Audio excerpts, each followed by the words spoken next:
Let me tell you a little anecdote. A few days ago, a lady said to me in Los Angeles, my husband died a year ago, and he shared with me a great lesson. On his deathbed, he said to me, come close. I want to tell you something.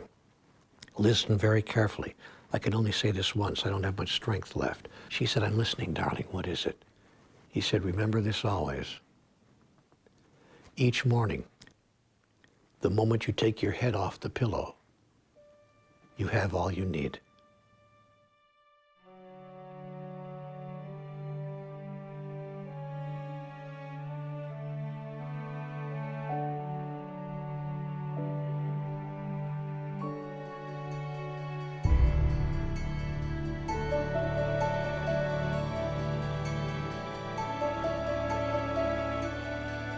If we look at the mind as an iceberg, and the tip of the iceberg is what's above the surface, that's the conscious mind, that's the mind of choice, that's the action mind.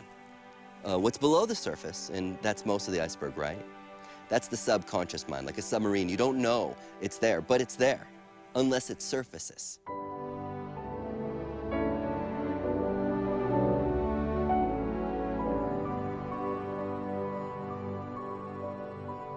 Well, most of us say we want X. I want a new car. I want a fancy house. I want inner peace. I want a loving relationship. And then we start to go out into our world and we say, I will earn the right. And you start working away at life. And you're using your mind a lot and you're working at everything, and things get in the way. Life seems to throw curves at you.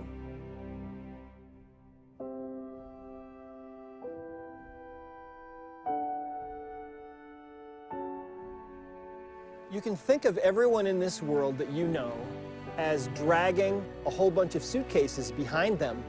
The emotion code is a way to cut loose all those suitcases, all those steamer trunks, all that baggage that you've been carrying around all your life. The end result of that is that you become light and you become able to manifest into the world what you're supposed to be able to manifest. Imagine living in a world where everyone is actually manifesting from their heart into the world their perfect creation that is inside each of them. That's where we're going.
I am absolutely convinced that it is our trapped emotions and traumas and anxieties and unprocessed life experiences that we hold in our nervous system are the source of everything that ails us.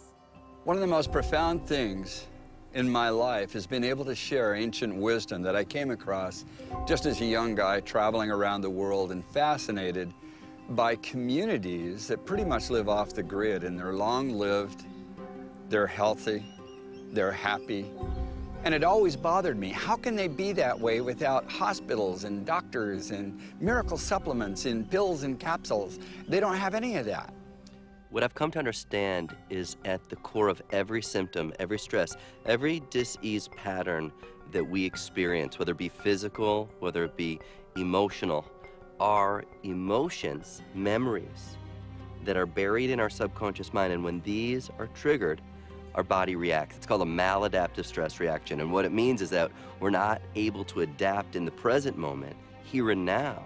And what happens is our body reacts as if something from the past is going on right now. Now, when we react to conditions in our life, there is an emotional component that begins to create chemistry in our bodies because the body is interpreting an emergency situation. Now, all organisms in nature are designed for short-term stress. Gazelle gets chased by a lion. 15 minutes later, it goes back to grazing, and everything returns back to balance. Human beings are a little different. We can turn on the stress response just by thought alone. We can think about some past bitter memory that's tattooed in the recesses of our gray matter, and like magic, it comes to life, and in that moment, it's real.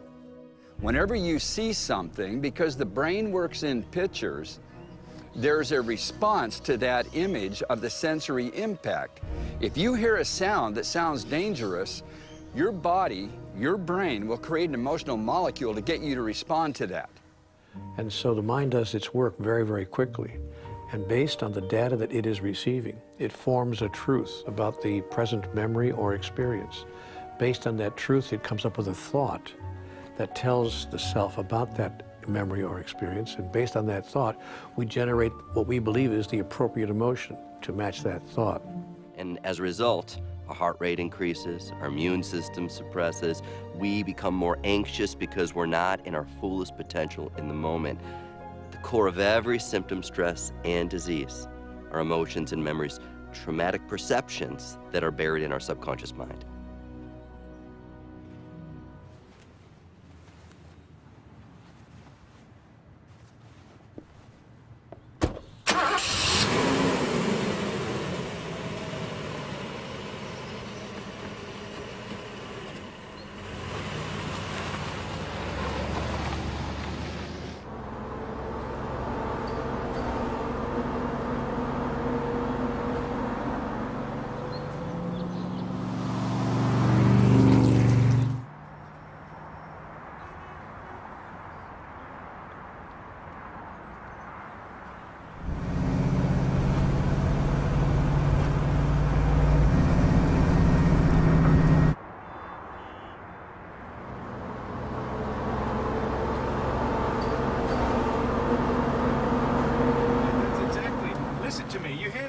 Like you handle every other witness. You grab him by the balls. You take control of the situation. Otherwise, you and I are not working together ever again. Do you understand that? I don't need you to push me. Whoa! No, listen. No, listen to me. You go back there, you take...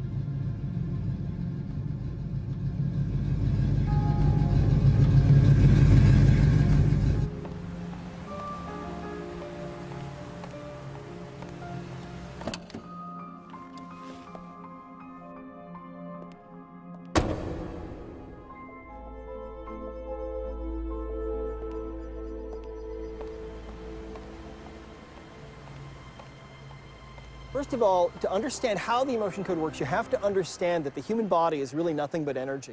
If you look at your hand, for example, that hand looks pretty solid. But if you were to magnify that hand 1,000,000 times, you'd be looking face to face with a single individual atom. And if you could look into that atom, you'd see there's really nothing in there but empty space and infinitesimally tiny energies zipping around at the speed of light. And that's really what we are. We're beings of pure energy.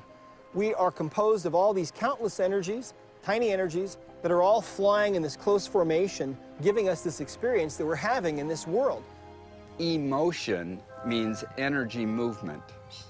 And it's our thoughts that create our emotions. It's our emotions that create our behaviors. Well, when we feel an emotion strongly enough, what we're really feeling is a vibrational energy. Every emotion has its own specific vibrational frequency. Anger is a different emotional energy, a different frequency, a different vibration than frustration, and that's different than sadness, and they're all different.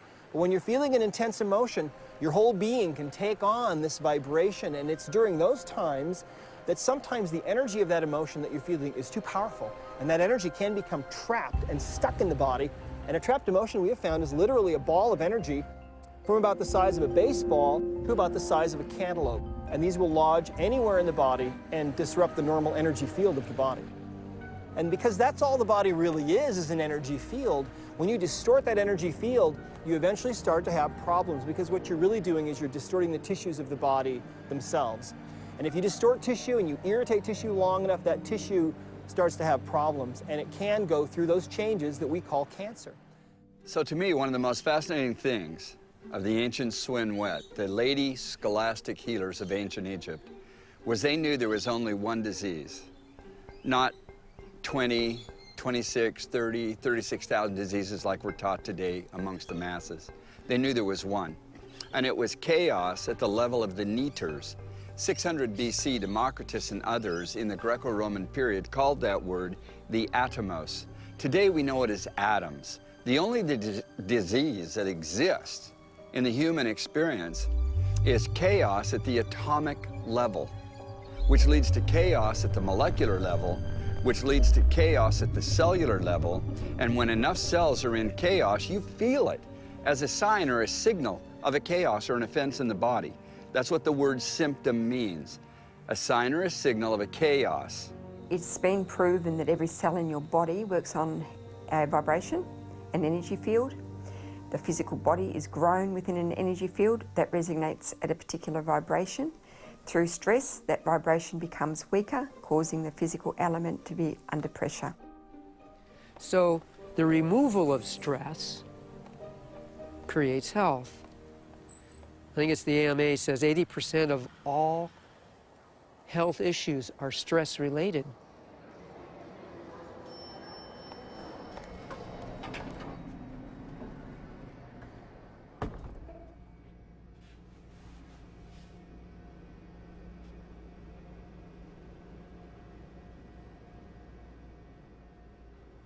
If we look at living in an emergency mode all the time, the emotions that are derived from those chemicals of stress are the emotions of anger, of aggression, of hatred, of prejudice, of fear, of anxiety, of insecurity, of hopelessness, of powerlessness, of depression. Those long-term effects of those chemicals are the emotions that most people call normal states of consciousness. In the ancient world, they knew that negative emotions store all through the anatomy of the body, and it affects the emotional physiology or function of the anatomy. Your body is your unconscious mind. It doesn't know the difference between an experience in your life that creates an emotional response and an emotion that we fabricate by thought alone. To the body, it's believing it's in the same environmental conditions. So it's a scientific fact that the chemicals of stress dysregulate and downregulate our genes that create disease. It's a fact. So if we can turn on a stress response just by thought alone, and those chemicals can make us sick, then by very definition, our thoughts can make us sick. They believed anciently that the emotions were actually generated by the organs in our bodies, and I believe that that's absolutely true. When we're feeling an emotion of anger, for example, that emotion is actually being created. That frequency is generated by the liver in most cases. Think about people who drink. Oftentimes, they overstimulate the liver and they become angry. On the other hand, the lungs produce the emotion of grief, among others, and so people who tend to have a lot of grief in their lives tend to suffer from lung issues. I want you to understand why different cultures knew. If you have a pain in your thumb, that's very significant and a very significant emotion. If you have a pain in your elbow, your shoulder, if you feel a little pain in your chest, in your hips, in your stomach, in your intestines, a lot of people don't understand anymore the connection of the entire body to the brain, and the brain seeing pictures that create emotions which create behaviors. Because emotions are a record of the past. And so if the emotion is stored in the body, then the body literally is living in the past. And the body, as the unconscious mind, believes it's in the same environmental conditions 24 hours a day, 7 days a week, 365 days a year. The body's literally living in the past. Emotions tend to build up, and we tend to push them away as they build up because we've been taught to resist things that don't feel good instead of feel the things that don't feel good. And we look for answers, and the problem is that the answers aren't out in our world, they're inside us. because the feelings are from inside us. When I look at the mathematics I've written and the concepts that these mathematics bring, it shows that within every proton, every subatomic particle in the nuclei of atoms is all the energy, all the information of all other atoms in the universe. So when we go inwards is when we actually connect with that oneness, with that connectivity of all things. We've got a physical body, and we've got an energetic body. And that energetic body is known as the chakra system, and there's 7 of them. And so our beliefs, the energy of our beliefs, is stored in the light body of our chakras. And depending upon which chakra is involved, influences how we then perceive ourselves in the world around us.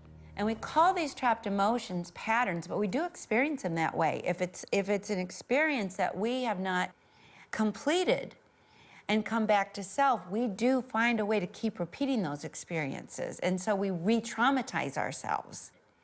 We pick partners that create re-traumatizing experiences that we had as a child with one of our primary caretakers or our parents or school teachers when we were very impressionable. We keep creating the same emotional dynamics, the same creative frustrations, the same physiological disabilities, and because our energy is not flowing.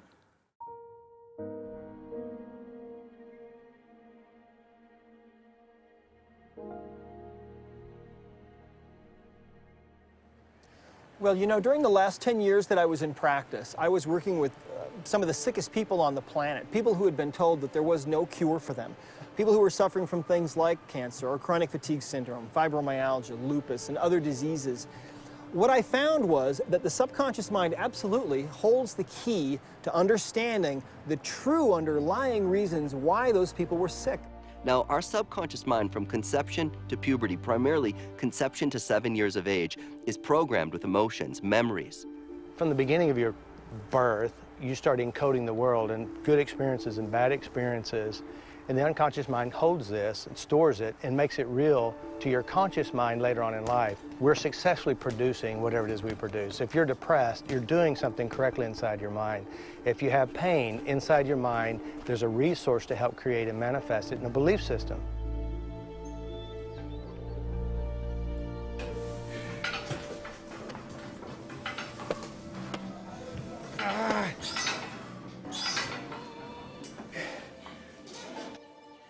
Have you ever noticed that when you have a headache, if you focus on the headache, it gets worse and it amplifies and your emotions get involved and now you're in total chaos and you think you need some kind of medical drug to kill the pain?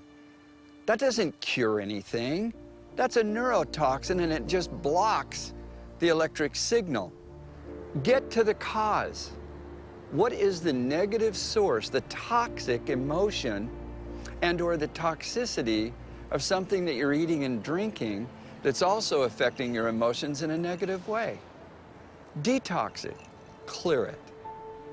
And there's no doubt that one of the leading causes of physical pain is the storing of negative emotional molecules.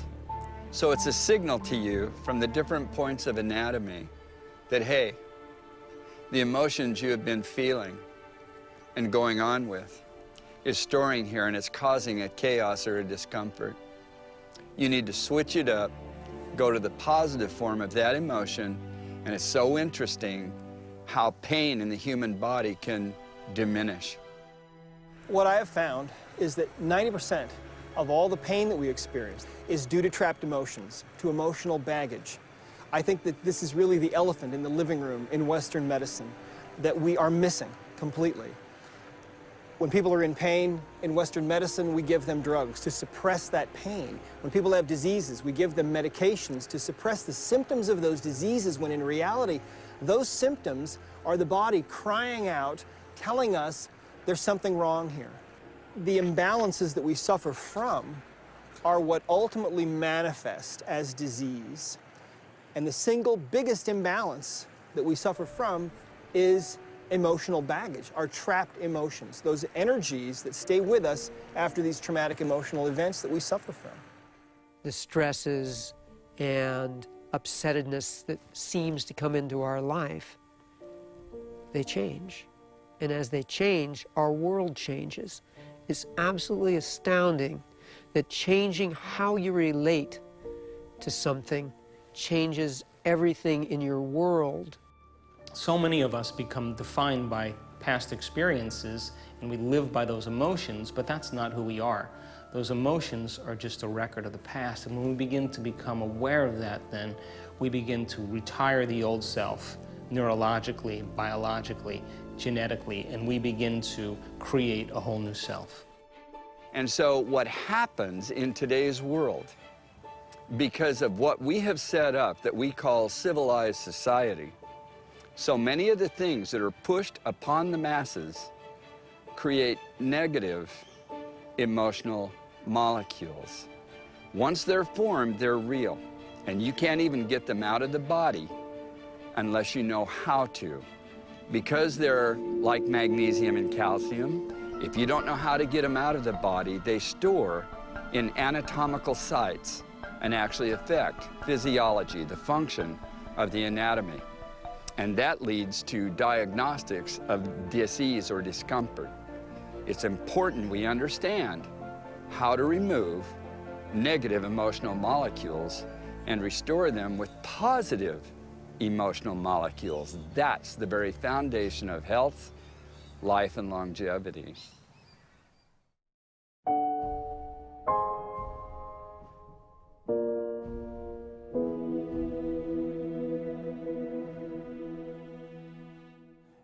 At first, when life starts, you have an egg cell and a sperm cell coming together. They become one cell. They become 2 cells, they become 4 cells, they become 8 cells, until you have like 50 trillion cells. And during the course of a lifetime, you get burns, you get cuts, you break something, you get a bacteria, you get a virus, anything. And the body restores itself, the body heals itself. So when you consider that that is a normal process, I don't think that there's a mistake in the body that actually causes disease. So if that's the case, there must be a very specific use for diseases or symptoms to occur.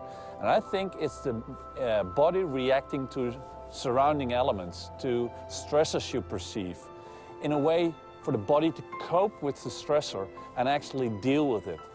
I look at every symptom as a conversation. That there's nothing that happens in the body. There is actually nothing that happens in our life by coincidence. We are not made wrong. We're not broken. We're not missing anything. That every so-called problem of the body is a portal.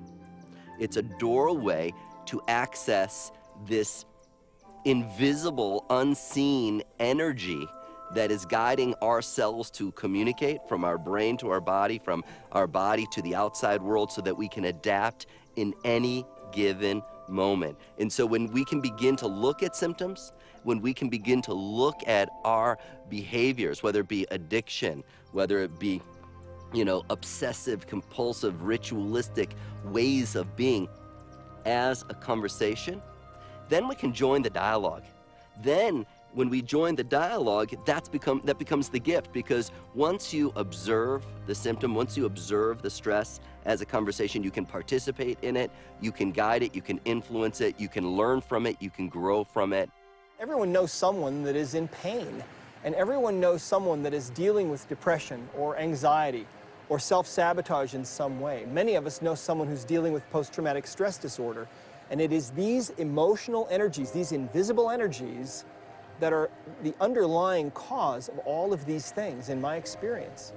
So I'm really also of the belief that, though, trapped emotions are the source of everything that causes us difficulty in life and keeps us from being in our divine nature. I'm also a great believer that it's not that difficult to begin to move this energy once we are aware that that's what's trying to happen.